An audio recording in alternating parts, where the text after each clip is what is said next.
अंबेडकर की 135वीं जयंती के अवसर पर विधानसभा परिसर में उपस्थित सिक्किम सरकार के माननीय मुख्यमंत्री श्री प्रेम सिंह तमांग जी, विधानसभा के अध्यक्ष श्री मिंगमा नोरबू शेरपा जी, उपाध्यक्ष मैडम राजकुमारी थापा जी, मंत्रिमंडल के सदस्यगण, विधायकगण, उपस्थित अन्य जनप्रतिनिधिगण, राज्य सरकार के वरिष्ठ अधिकारीगण, विभिन्न संघ संस्थाओं के प्रतिनिधिगण, आप सभी को मेरा नमस्कार।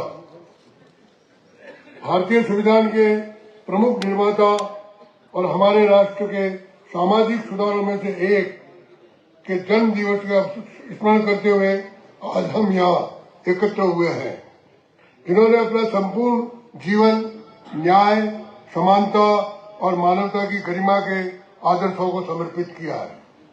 इस अवसर पर भारत रत्न डॉक्टर B.R. अम्बेडकर की 135वीं जयंती के अवसर अपनी श्रद्धांजलि अर्पित करता हूँ। डॉक्टर अम्बेडकर ने न केवल संविधान निर्माण में महत्वपूर्ण भूमिका निभाई, बल्कि भेदभाव और असमानता से मुक्त समाज की स्थापना के प्रति अटूट प्रतिबद्धता दिखाई। उनका दृढ़ विश्वास था कि सच्चा लोकतंत्र राजनीतिक समानता पर ही नहीं, बल्कि सामाजिक और आर्थिक न्याय पर भी आधारित होना चाहिए। बाबा साहब ने भारतीय समाज में व्याप्त जातिगत भेदभाव और दलित वर्गों के प्रति असमानता के विरुद्ध दृढ़ आवाज उठाई। उनके प्रयास केवल विरोध तक सीमित नहीं रहे, बल्कि उन्होंने सामाजिक न्याय को संविधान में सुदृढ़ रूप से स्थापित किया। उन्होंने सुनिश्चित किया कि समानता, स्वतंत्रता और बंधुत्व के मूल्य केवल आदर्श में न रहे, बल्कि ऐसे न्याय संगत अधिकार स्थापित हो जो हर नागरिक की रक्षा करे। उन्होंने समावेशी की ऐसी प्रणाली नींव रखी जिससे वंचित और पिछड़े वर्गों को शिक्षा तथा रोजगार के क्षेत्र में बराबरी का अवसर मिल सके। मतदान के अधिकार सार्वभौमिक बनाकर उन्होंने लोकतंत्र के वास्तविक अर्थों में जनतांत्रिक बनाया और आर्थिक रूप से कमजोर समुदायों को मुख्य धारा से शामिल करने का मार्ग प्रशस्त किया। उन्होंने श्रम कानूनों को आकार देने में भी महत्वपूर्ण भूमिका निभाई और उचित मजदूरी तथा श्रमिकों के लिए सामाजिक सुरक्षा की वकालत की। महिलाओं की सामाजिक स्थिति सुधारने और उन्हें समान अधिकार दिलाने के लिए भी बाबा साहब ने महत्वपूर्ण पहल की। उनका योगदान केवल कानूनी सुधारों तक सीमित नहीं था, बल्कि उन्होंने भारतीय समाज की संरचना को मूल आधार में बदलने का प्रयास किया। उनकी विचारधारा के सामाजिक न्याय, समानता, समावेशिता को भारतीय लोकतंत्र का आधार स्तंभ बनाया। आज भी उनके नेतृत्व और संविधान के निश्चित प्रावधान आधुनिक भारत के निर्माण में मील का पत्थर माने जाते हैं। उनके विचार और आदर्श नीति निर्माताओं, सामाजिक सुधारकों और नागरिकों का मार्गदर्शन करते हैं। बाबा साहब का हर कदम इस बात का प्रमाण है कि समाज तभी प्रगतिशील हो सकता है जब उसमें न्याय, समानता और समावेशिता का भाव जीवित रहे। उन्होंने कहा था, लोकतंत्र केवल शासन की एक प्रणाली नहीं, बल्कि ये मुख्य रूप से शहर जीवन की एक पद्धति है।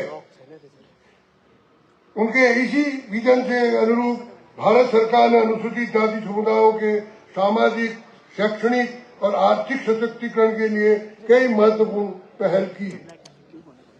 इन पहलों में अनुसूचित जाति के छात्रों के लिए प्री मैट्रिक और पोस्ट मैट्रिक छात्रवृत्ति योजनाएं, शेष संस्थानों में मेधावी अनुसूचित जाति के छात्रों के लिए विशिष्ट शैक्षणिक व्यवस्था, उच्च शिक्षा के लिए राष्ट्रीय फेलोशिप तथा प्रतियोगिता परीक्षाओं की तैयारी के लिए निःशुल्क कोचिंग कक्षाएं शामिल है। इन योजनाओं के माध्यम से हम डॉक्टर अम्बेडकर के इस सपने को साकार करने की दिशा में आगे बढ़ रहे हैं कि शिक्षा हर व्यक्ति का अधिकार बने।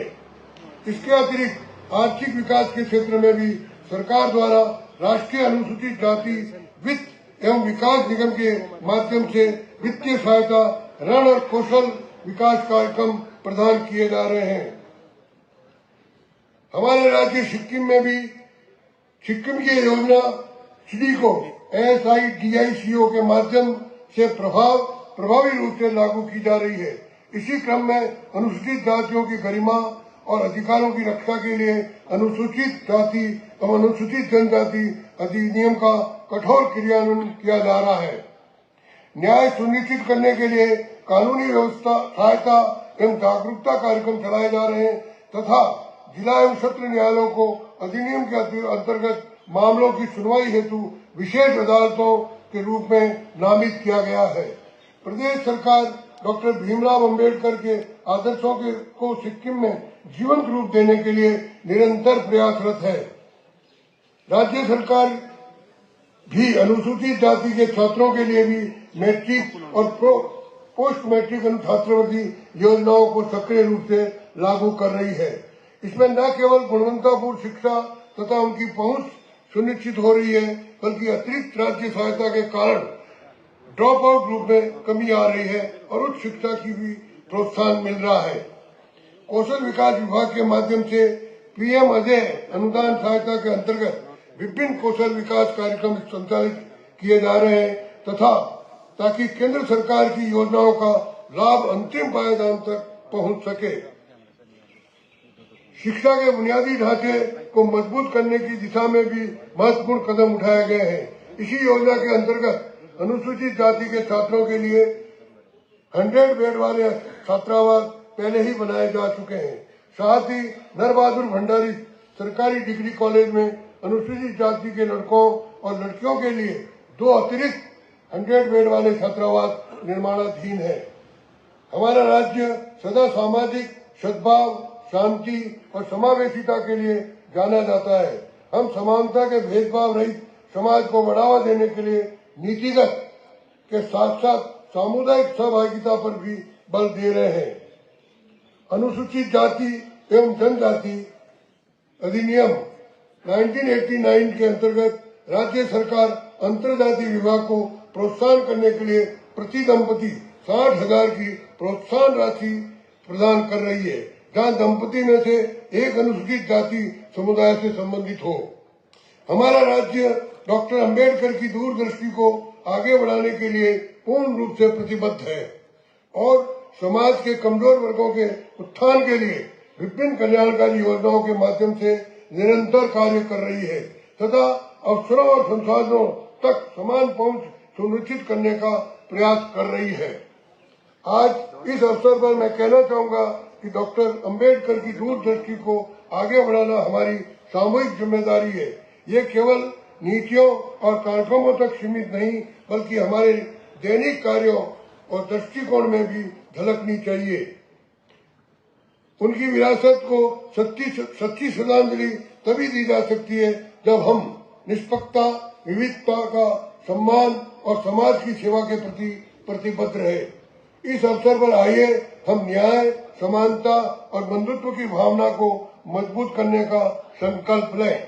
आइए मिलकर एक सुनिश्चित करें कि संविधान के आदर्श हर भारतीय के जीवन का हिस्सा बने और हम एक समान, न्यायपूर्ण तथा समावेशी समाज की ओर आगे बढ़े।